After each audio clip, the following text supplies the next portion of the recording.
Welcome back to Better Off Bald, A Life in 147 Days. I am your host and storyteller, Andrea Wilson Woods. Whether you're watching the video or listening to the podcast, I really appreciate you tuning in. Let's get started.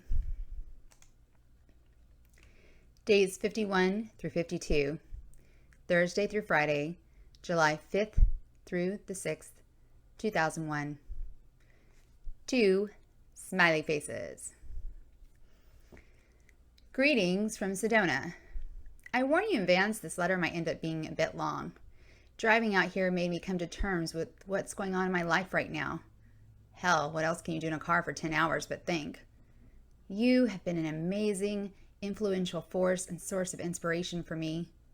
If it wasn't for you, I don't think I would be this far along, alive, in my cancer. It was always a dream of mine to meet you. I achieved that dream.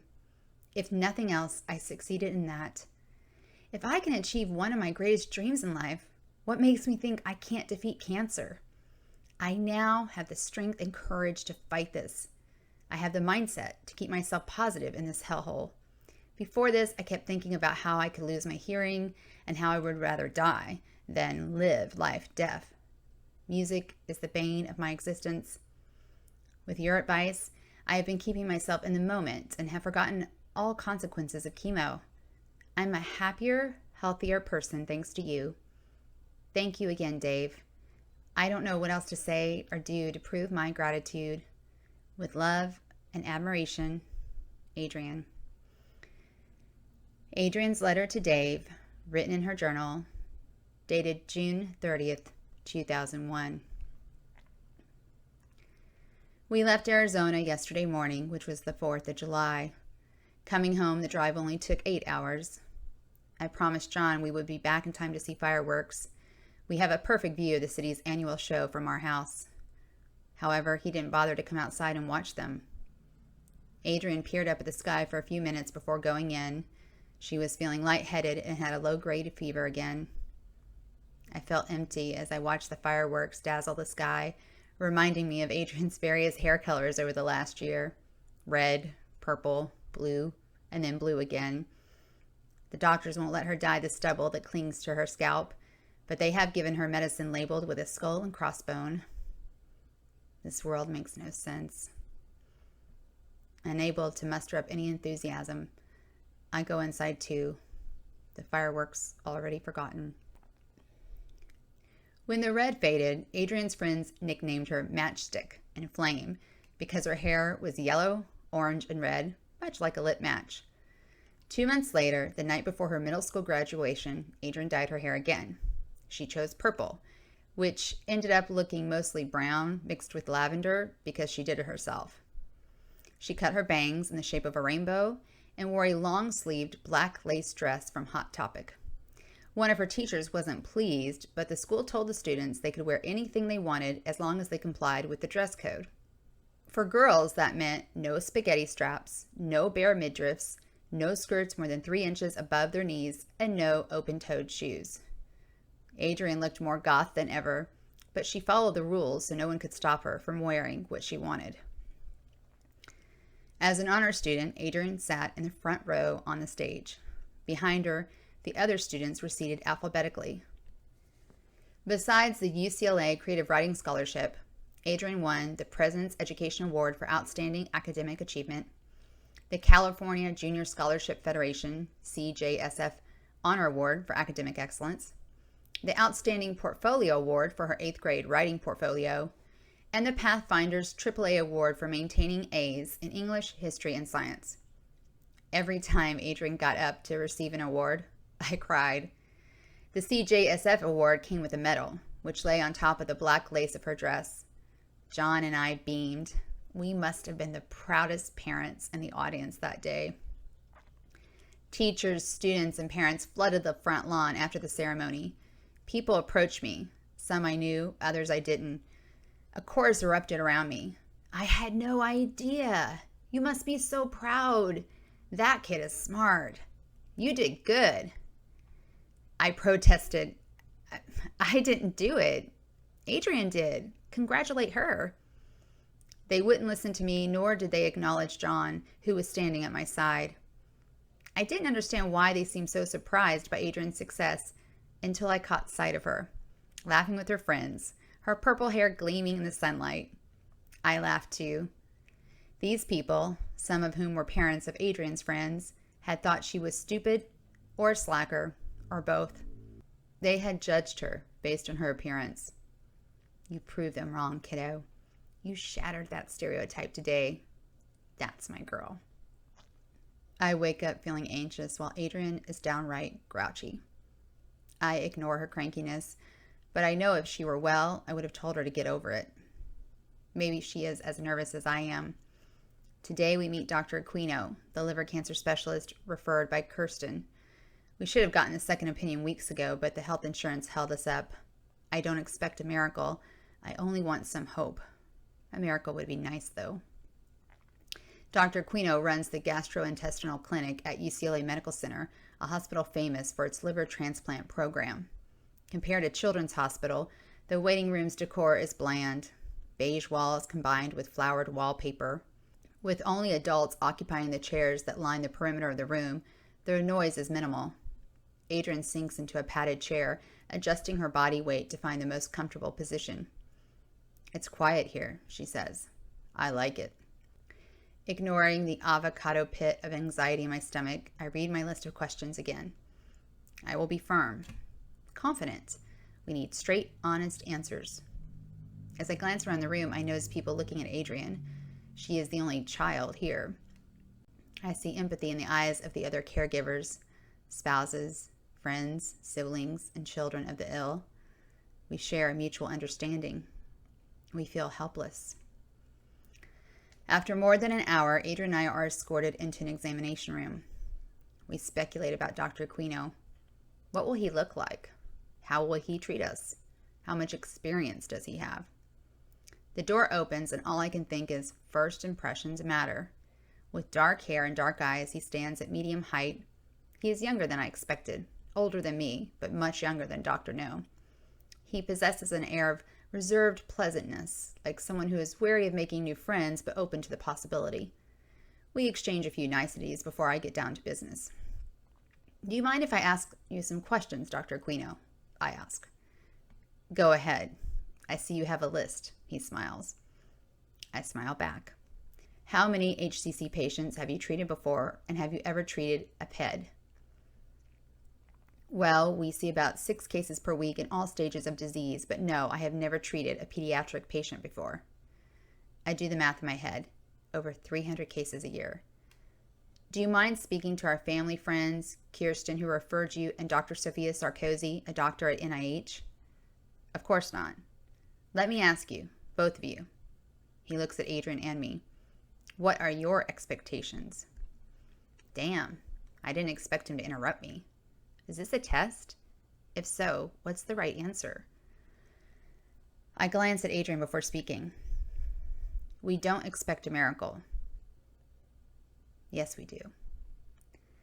No numbers, no predictions of... I can't even finish the sentence. We want you to treat the cancer, which we know isn't typical for a PED. At Children's, the doctors don't seem open to trying other therapies because Adrienne's a minor. Fair enough, he says. Adrienne, your age will be an issue in most clinical trials, but there are exceptions. Adrienne nods as a smile appears on her face. Dr. Aquino used her name and spoke directly to her. Will the statistics about HCC affect how you treat Adrienne? Statistics are just numbers that serve as a rough guide. I don't believe they're relevant once you start treating the individual patient. I believe attitude is important. A person must be willing to fight. There is evidence that the immune system and the brain are connected. Also, I want my patients to understand their disease and know all of their options. Did someone give this man a script? He's saying all the right things. I don't like staying in the hospital, says Adrienne. I don't know anyone who does, replies Dr. Aquino. We can make sure you are home as much as possible. I look into the doctor's eyes. Okay, tell us what you would do differently. Since the standard protocols of chemotherapy have been administered with no success, I would recommend a treatment that combines Xeloda, another chemotherapy drug, with interferon alpha, a drug that stimulates the body's own immune system in order to fight the disease. Xeloda can be administered orally, and interferon is a shot given in the arm 3 times per week. In both instances, he looks at Adrienne, you can stay home. Really? Asks Adrienne. Yes, he replies before turning back to me. I nod my head as I gnaw on the corner of my lip. Didn't someone tell us about interferon before? It sounds familiar. Can you spell Xeloda? I ask. Adrienne smiles. Sissy, it's almost like Ziola. That's my hamster, she says to Dr. Aquino, who nods as if all of his patients have pet hamsters. Of course. I chuckle because Adrienne, the world's worst speller, is telling me how to spell a drug that begins with the letter X. After I finish taking notes, I extend my hand to Dr. Aquino. Thank you for your time. You've been very helpful. I will follow up with you after I talk to Adrienne's health insurance. Maybe we can transfer her care to UCLA. If you have any questions, just call, he says. Adrienne, he extends his hand to her. It was a pleasure. Sure, nice to meet you. Dr. Aquino, one more thing, I say. Yes, he asks. We'll need copies of all of Adrienne's medical records, labs, reports, everything. Is that a problem? Not at all, he replies before walking out. I like him, says Adrienne. He didn't talk down to us. I like him too, kiddo. I like him too. Adrienne wakes up on Friday morning with a temperature of 100.3 degrees. Since we are spending most of the day at the hospital, I don't call Dr. No. She has 3 tests scheduled for today, a hearing test, a CAT scan, and an echocardiogram, and she will get the stitches removed from the opening Dr. Jorge made when he inserted her central line. We will also visit the clinic so she can get her labs done. Neither one of us is looking forward to the long day ahead of us. Today, I will tell Dr. No we want to change oncologist. It's too soon to transfer to UCLA. That will take weeks to sort out with the insurance, but in the meantime, we want someone else. A doctor who understands us. A doctor who believes in possibilities. A doctor who has hope. Of all the tests Adrienne is continually subjected to, the echocardiogram is by far the easiest one, both physically and mentally. Adrienne does not have to lie flat on her back like she does for a CAT scan, and she does not have to worry about her heart failing the way she worries about losing her hearing. Even though I know the chemo can cause heart damage, I don't torture myself with the impending results like I do with a CAT scan. For some reason, I connect Adrienne's spirit with her heart. I can't imagine one working without the other. Her spirit is strong, her heart must be. I soon realized the naivete in my thinking a few minutes into the echocardiogram. The technician glides the device over Adrienne's chest, just above her heart. I watch the monitor as the most important muscle in Adrienne's body beats quickly but steadily, like the thumping of an excited dog's tail against linoleum when its owner walks in the door. Then I see the technician frown. What's wrong? I ask, feeling my shoulders as they harden like steel, my body becoming rigid, unmoving. I cannot say, says the man whose name I never bothered to get. What is it? My alto pitch voice turning into a shrill. Adrienne looks at him, but she is too tired to respond. What do you see? I cannot say. Do you see something? I ask as I squeeze Adrienne's hand without thinking. Ouch! Watch it, sissy. Adrienne yawns and closes her eyes. You must discuss the results with, the man glances at Adrienne, her doctor. He says her doctor with such finality, I can feel an invisible door slamming in my face. Thanks, asshole, for giving me something else to worry about. Thanks a lot. Our 1 p.m. appointment with Dr. No does not fare well either. The nurse ushers us into an examination room right away, but then Adrienne falls asleep as we wait over an hour for the good doctor to show up. I know he must be busy with another patient, but I cannot help feeling frustrated with him, the technician, the hospital, and the cancer. With Adrienne asleep, I have no one to talk to. Nothing to stop my thoughts as they run awry. Is Adrienne's heart okay? What will the CAT scan show? Please let her hearing be normal. Who am I talking to? God? No. No God would allow this to happen. Who then? What am I going to say to Dr. No? How will I fire him? My thoughts come to a screeching halt when the door opens and a nurse walks in. Adrienne stirs, opens her eyes, and wakes up. Let's take a look at your line, says the nurse. Adrienne removes her shirt but leaves her bra on as I help her put on a gown. The nurse removes the dressing. Looks good. We can go ahead and remove the stitches. Who are we? Why do people say we when they mean I? Adrienne winces as the nurse cuts the black threads that appear stronger than fishing line. Snip, snip. One more. Snip. There, all done. The nurse puts a new dressing over the insertion point. You can put your shirt back on. The doctor will be with you shortly. She leaves the room, closing the door behind her. Adrienne looks wary. That hurts, sissy. I'm sorry, kiddo. What time is it? Adrienne never wears a watch. After 2, I reply. I want to go home. I know. I nod in agreement. Me too. I promise her I will talk to Dr. No as quickly as possible. I'm sure he will appreciate my efficiency since I'm probably one of his least favorite parents. On some level, I understand how he must feel. As a teacher, I've had my share of pain-in-the-ass parents, the ones who always grate on your nerves because they constantly bug you about their child's education. They call you during your lunch, they call you after school, or worse, they call you during school while you're teaching their kid. Usually their child is failing, and they want to know what they can do about it. I always want to say, you cannot do anything. Your child needs to do the work. Am I one of those parents now? Is that why Dr. No acts the way he does? No, I tell myself. It's not the same thing. Kids can work hard to improve their grades, but Adrienne cannot make her liver work. Can she? Is there a crazy mind over matter Scientologist type treatment we haven't tried? Stop! The Serenity Prayer pops into my head. I see it etched on a small plate glued to a piece of wood, lying in a drawer, one of the few references to religion in my childhood home. God grant me the serenity to accept the things I cannot change, the courage to change the things I can, and the wisdom to know the difference. All I can think right now is, fuck God.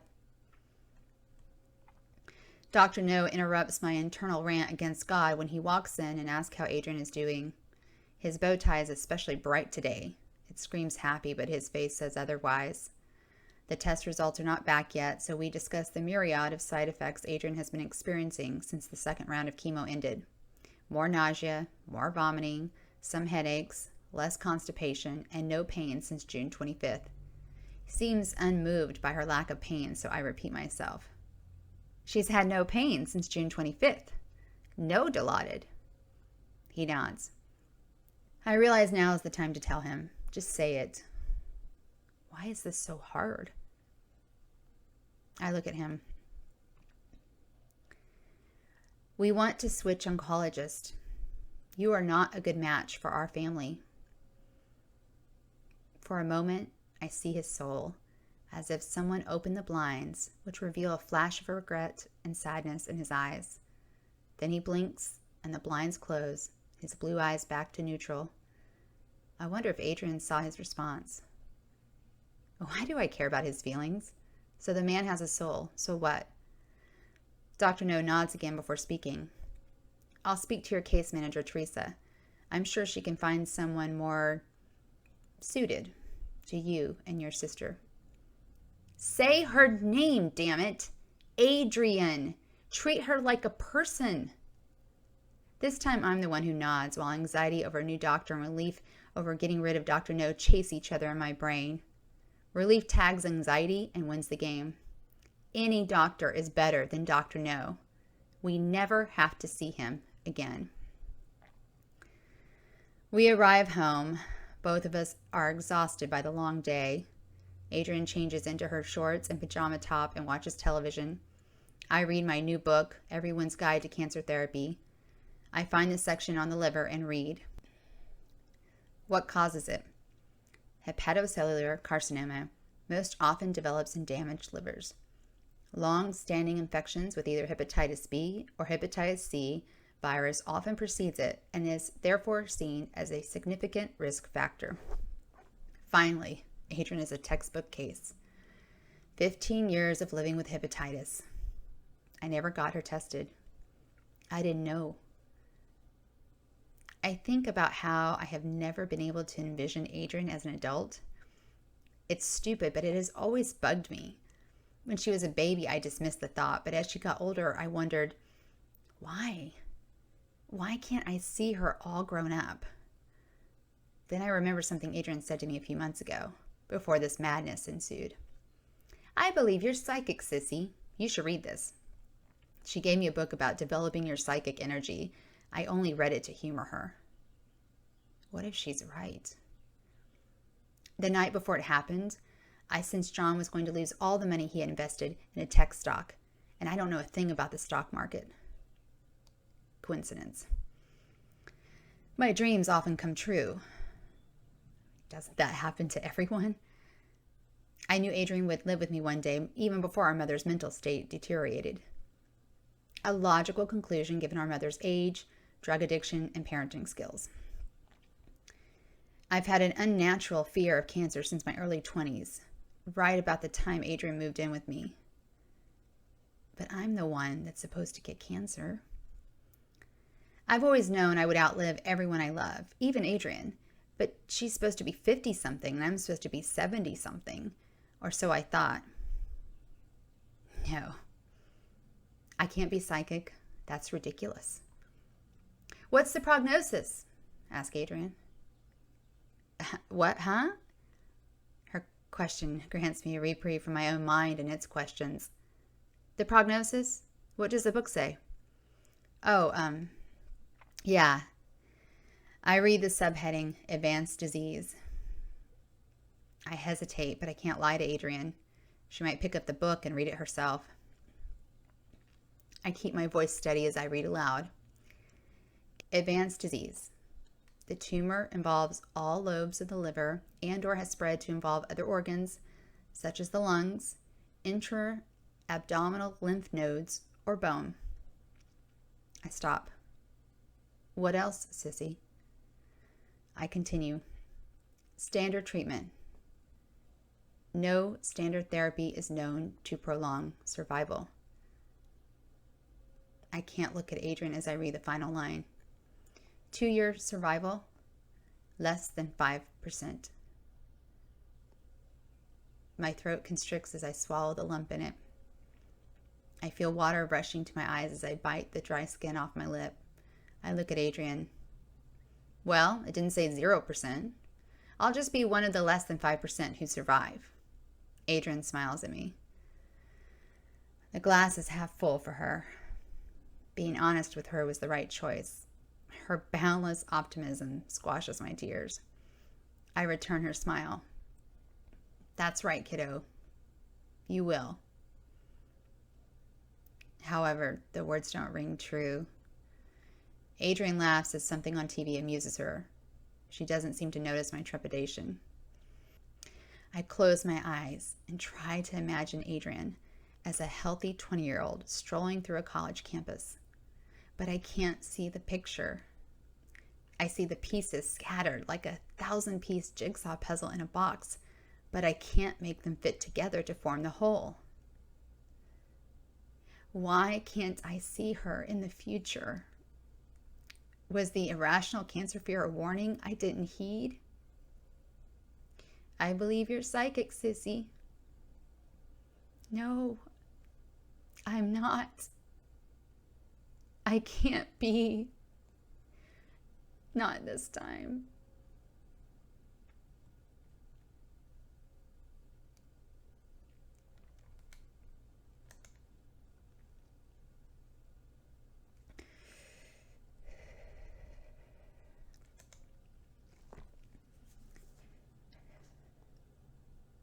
Thank you for watching and listening to Better Off Bald, A Life in 147 Days. Please subscribe to my channel and stay tuned for the next episode.